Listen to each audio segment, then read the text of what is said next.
Ethan, thank you so much for joining me on the podcast. How are you? I'm doing good, man. Late in the day, it's been a busy one, but yeah, looking forward to chatting. Yeah, this is pretty late in the day for a recording. If you are watching on YouTube, the curtains are closed, it's dark outside, but still recording, it's good. Why did you get into TikTok is my first question. How did that happen? Um, I'd say it was more just about opportunity. I think I actually remember writing a LinkedIn post about this. I know there's a big narrative nowadays of like following your passion, and it'd be great if like we all had a passion to follow, but I haven't found mine yet. It was just I was in the social media space, and in that space, I saw TikTok as the best opportunity. I saw it as a space Hmm. where I could get my clients the most results. If I can drive results for clients, then I can build a business around it. It's quite interesting when I because you see that stuff on Instagram and TikTok, of course, being like follow your passion, do all that type of thing. And what's your kind of stance on that, like passion versus opportunity? I think we live in such a privileged time nowadays that I think sometimes we take for granted things that have only really been something we have access to very recently. Like, I don't think through most of history people were really following their passion when it came to work. I don't think that was really an option for most people, right? It's just No. that nowadays we can open our iPhones and like basically have access to doing anything in the world. And so now we're at a time where great, like you actually can find something you're passionate about. If you're lucky enough to combine those two things, like you're good at it, you can make money and you can find a passion, like brilliant, good for you. But I think like pushing out the message that we should only do things we're passionate about is maybe a little bit unrealistic. I don't know if there's that many passions out there in the world. And Mm. ultimately, there's plenty of our parents and grandparents and generations before who didn't find a passion, but were happy with their work, happy with the money they made, and they died feeling good about what they spent their life doing. So Mm. great if you can find a passion. I haven't found mine yet. I'm doing something that I think is practical and useful and that I enjoy doing day to day. That's really good, really honest as well. Like, so when you said opportunity, how did that opportunity hit you in the first place? You know Gary Vee? Of course. He kept saying make TikToks. So I thought, you know what, Gary, I'm going to listen. I'm going to make some TikToks. I'd been selling secondhand clothes on Depop for a little while. So like I was making a bit of money for myself. Yeah. That was my income at the time. So I was making like just enough to cover rent and have a bit of spare money, but it wasn't really like a scalable business. I wouldn't even really call it a business. It's kind of just buying and selling stuff. Mm. And then I kept seeing those Gary V's about make social media content, post on Instagram, post on TikTok. He kept talking about it. And so one day I just said, fuck it, I'm going to start making content and see where it goes. And one by one, as I was creating content, businesses just kind of started randomly reaching out to me to ask them to make content for their business instead of for my own page. And Mm. after that happened a few times, it kind of the opportunity opened up to me, and I realized like, oh, you can actually make money like creating content for other people. I'd never really thought of that before. Mm. I kind of stumbled across it by accident. That started about 2.5 years ago. And then it's Yeah. just been a case of, well, now that I've accidentally worked out you can get paid money to create content from a businesses, like how do I do that on purpose? How do I find these Mm. clients? And then how do I deliver results that mean they still want to work with me in 6 months? Yeah, yeah. The whole thing around Gary V, like post consistently, post a lot. I understand that, but I think something that a lot of people like I guess miss is like, what are you posting to do? Like, what's the end goal for this? Did you have an end goal in mind when you were posting, or were you just posting for the sake of because he said so? Originally, not. Originally, I just kind of recognized that being able to create content on social media was a useful skill. So that was my goal. Like, Mm. So it can was I just put learning. It was the content learning out? aspect. Exactly. I just thought this is going to be useful for whatever business I run. So let me just start doing it. And then it just so happened that one, I enjoyed it, and two, I was good at it. So it ended up actually being the business I ran. But I think in general, in 2022, if you're running like a B2C company and you're trying to connect with customers, being able to create social media content, especially short form video, is just like a useful skill to have in your back pocket, you know? Mm. What sort of content did you start off with? So because I was running a fashion business, I basically started creating a community. Me and my best friend created a community for other people who are running businesses like me. Mm. So one of the things he said a lot was like to document your process. And at the time, I was selling clothes, so I started creating content on the fact that I was selling clothes and the things I was learning. And I started a mini podcast where I interviewed other businesses about how they were selling clothes, and it kind of just took off quite quickly. Like in the first 3 6 months, one of the biggest wholesalers in the UK invited us to come down and shoot content with them, and it kind of just showed me that like before 3 months before, no one knew who I was. And then Mm. 6 months in, from the perspective of that audience, I was like one of the most known people in this space. And it kind of showed me that if you just have the confidence to push content out and start sharing things that you're experiencing and learning, like it's not too long before people start to take you seriously, you know, because you've shown up consistently over a Mm. 3 6 month period. Yeah, yeah. That's really interesting. And like, so we obviously on the podcast have a lot of young people listening, a lot of young business owners as well, who obviously use TikTok maybe for sort of recreation when they're trying to like unwind. Now, I want to get this question from you. I guess what is the opportunity for B2C brands when it comes to TikTok? Like, I know people talk about it all the time, but I guess from your side, what is the opportunity there? So I think people hear lots of things about TikTok, like they hear about trends and they hear about teenagers dancing and they hear all this sort of stuff. And I try to kind of remove the emotion from which social media platform to pick. I just think about it from a very logical marketing strategy driven perspective. And it's just the case that there's nowhere else on the internet except for YouTube Shorts now, because that space is also emerging, that you can put a video out and get 500,000 people to see it for free. And so, for that reason alone, if you have a product or a service that you want to put in front of people and it's appropriate for a B2C audience, because I think if you're in B2B, LinkedIn's probably a better space to be using, Hmm. then you've got a number of options, right? You can go down the SEO route, you can go down the paid ads route. And it just so happens that if you can make short form videos, there's nowhere else 500,000 people can see it for free in a 24-hour time period. Hmm. So it's just a case of you looking at all the different options you have and saying, you know, compared to that opportunity on TikTok, is there a better space I can be playing in, or should I be investing my marketing time and budget into short form videos on TikTok? Mm. So should all B2C brands, people like that have B2C brands right now, should all B2C brands have a TikTok? I don't think they all should. I think it's very easy for me to say because I do TikTok that like it's the golden Yeah. bullet for everything in marketing. The same way you jump on a sales call with the SEO guy and he's going to say SEO is a Yeah, solution, and yeah, that's yeah. just not true, right? Like it is for some, it isn't for others. I think if you're in the social media space, so you're successfully already using social media to drive revenue to your business, particularly on Instagram or on Facebook or maybe on Pinterest, I would argue that in the vast, vast majority of cases, TikTok would provide a better ROI than those platforms. It Mm. doesn't mean that every business has to do that. Some B2C businesses don't use social media at all. And by all means, if that works for you and you're just so social media illiterate that TikTok would confuse you, then fine, stick with your strategy. But I would say with pretty confidence that if you're on Facebook or Instagram, you're going to get a better ROI if you're using TikTok instead. Mm. When you say ROI, what do you mean about like specifically? Because obviously that means different things to different people. So are you talking about brand awareness? Are you talking about actual like conversion rates to sales? Like what are you talking about there? So when we do TikTok marketing for people, we're very revenue focused, right? So if we're running a paid ad campaign, then we're focused on actually producing a ROAS for the client. Or if we're running an organic campaign, then we're focused on generating leads for a business or driving website traffic or some kind of measurable, valuable output for the business. Hmm. Obviously, ROI is a broad term, right? Like it depends on what you're using TikTok for. But Yeah. I don't think there's anything, brand awareness, the cost on ad spend, organic reach, lead generation, that Instagram currently beats TikTok on. Like in all those Ooh. arenas, just because when you put a video out, more people see it for free, TikTok produces a better ROI depending on what that is for your business. That's really, really interesting. So, as well, a question I want to ask you is that because, so yeah, you talk about ROI, you talk about the profitability. Like that's what you guys focus on primarily. It seems it's like making profit from the TikTok videos.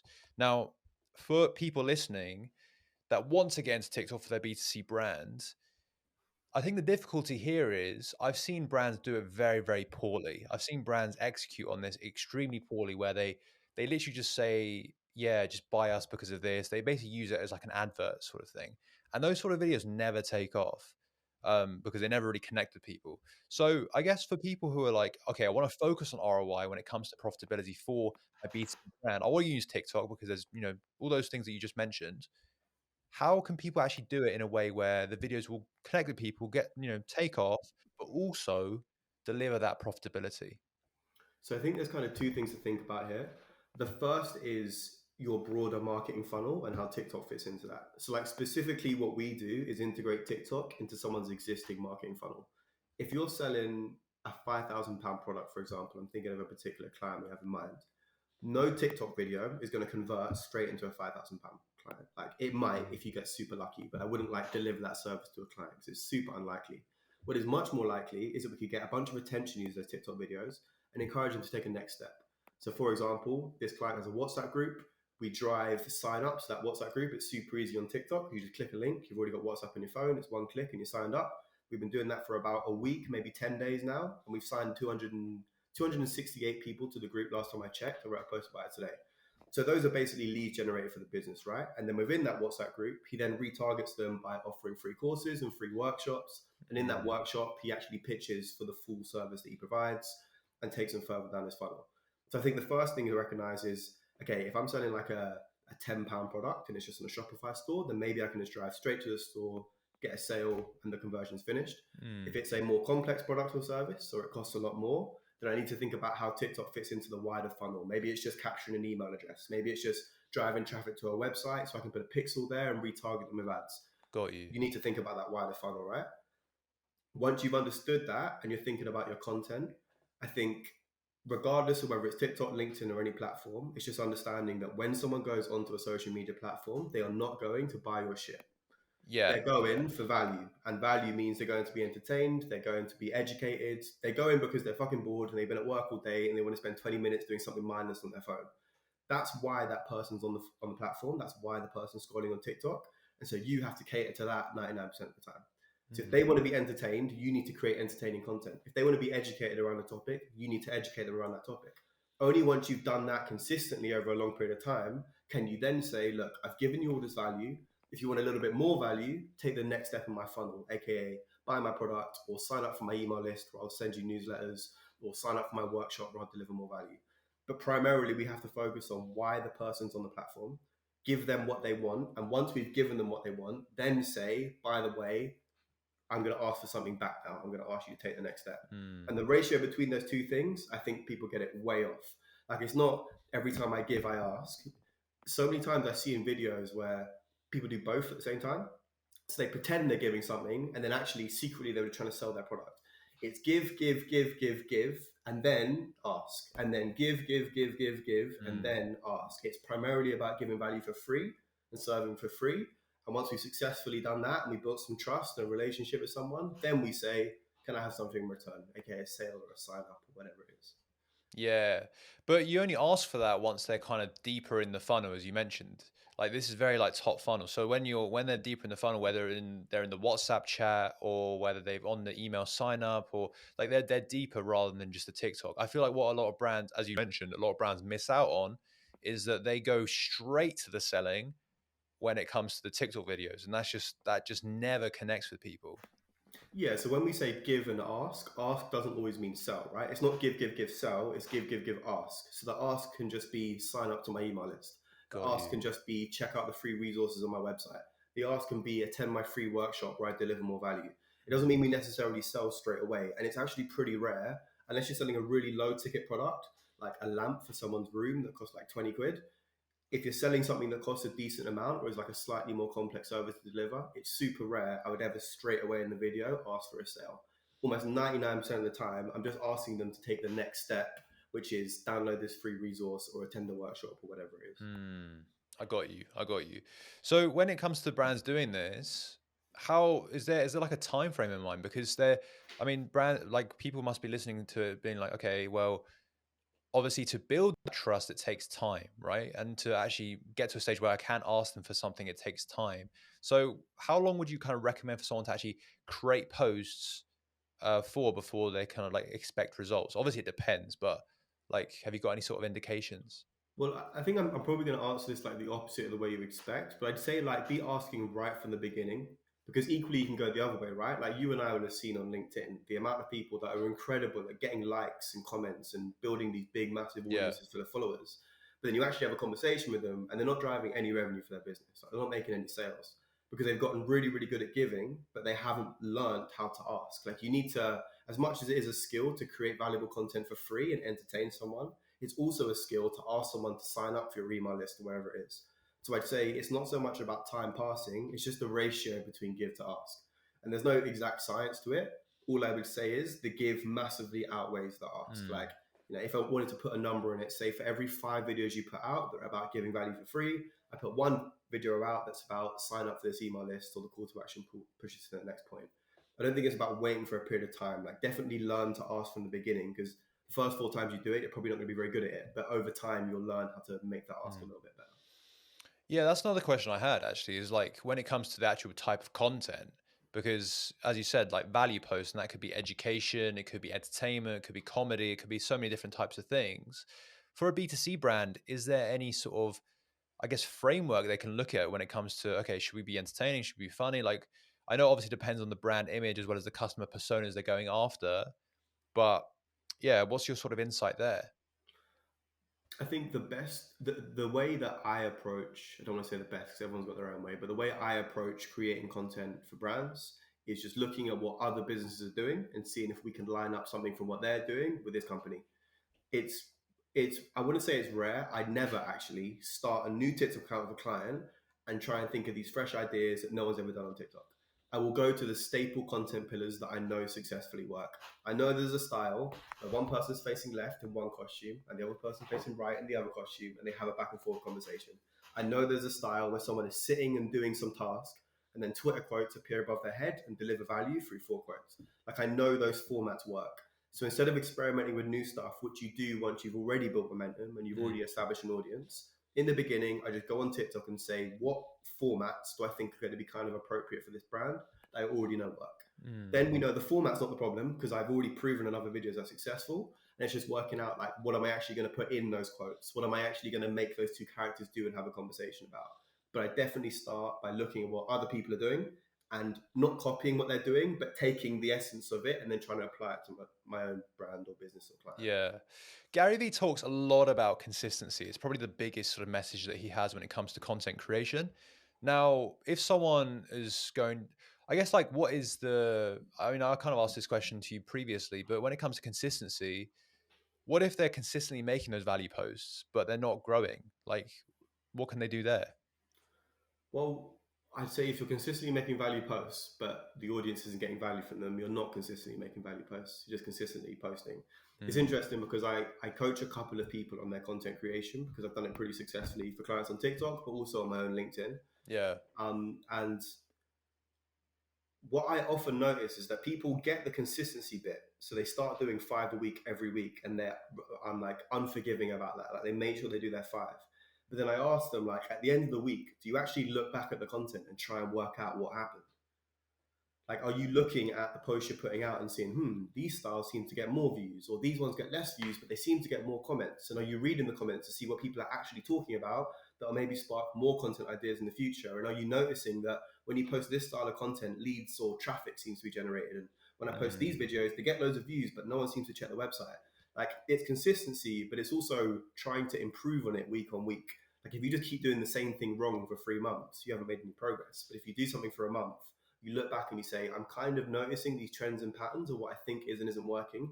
Let me try apply that into the next month. yeah. That's when the consistency actually produces like some benefit for you, you know? I completely get that. So would you say, like, when you're posting consistently, like 5 times a week, for instance, you look back at those 5 times a week, and that you use that kind of as inspiration for to plan for the following week? You're looking at both the qualitative, is what you said. So basically, how many views is quantitative, but like the comments, like what sort of comments you're getting and stuff like that. And then looking at the quantitative ones, like the views, as well as like the number of comments, engagement, all that, all the analytics that they give you, and then plan it for the following week. Is that what you recommend? Yeah, because we're playing a long term game here, I think like there's no exact science to content. Like, there's too many different variables in terms of the specific situation for the business and how good you are at making videos and all sorts of different things that Yeah. mean that you can't say exactly what post is going to get you sales. You can't say exactly what video is going to generate leads. If I could do that, I would charge way more than I'm charging now because I could literally like guarantee a result from a video, but you just can't do. What you can do is look back over the work you've done and try and work out what trends and patterns you think you're noticing. And some of them might be wrong, but if you keep doing it over a consistent period of time, you do start to notice that actually, yeah, these kind of posts just seem to drive website traffic. I kind of know that. That's like a something I've got in the locker now where if I put those posts out, I know I'm going to drive traffic. So that's one post that I can rely on. And I keep experimenting with a second and a third and a fourth. And over a 3 month period, you're like, right, I'm going to put out 20 videos. And I know like 70% of them are going to work because I've already experimented with these styles. I've already seen results. And then that last 30, I'm just always experimenting with, always changing and always trying to learn from. I really like that. So, like, the 70% you rely on the things that have worked previously, the 30% you experiment with. Because with TikTok, there's a new flavor sort of every day almost because the trends move along really, really quickly. So that experimentation piece must be very, very important for finding that because that 30% might come into the 70% in the future, right? And I think that within social media, from the perspective of someone running an agency, like that's the biggest value you deliver to a client, Yeah. because it's not like paid advertising where, okay, you have 6, 10 different bits of creative that you're running. But once you know you've got good creative, it's about like the way you manage your media and the way you spend the budget. But you can have an amazing month organically, and then the next month it just be shit. And you Yeah. don't really know why, because you have to keep experimenting, you have to Yeah. keep It's learning. that And 30%. sometimes, I had a video go viral on a client's account recently where he basically just made a joke. Like he just made a joke that would be appropriate in an office. And it got like 750,000 views and drove more signups than any video we put out for him. And we didn't even plan it for the shoot. He kind of just thought of it on the spot and we Yeah. recorded it and it worked. Like you can't forecast what videos are going to do well. You kind of just have to rely on the things you're learning and over time, like amass knowledge that means that you're more confident in the predictions you're going to make. Mm. Ethan, what about people that are listening where they want to, okay, you've convinced them to get into TikTok, market their B2C brand using TikTok, value post, education, whatever it is.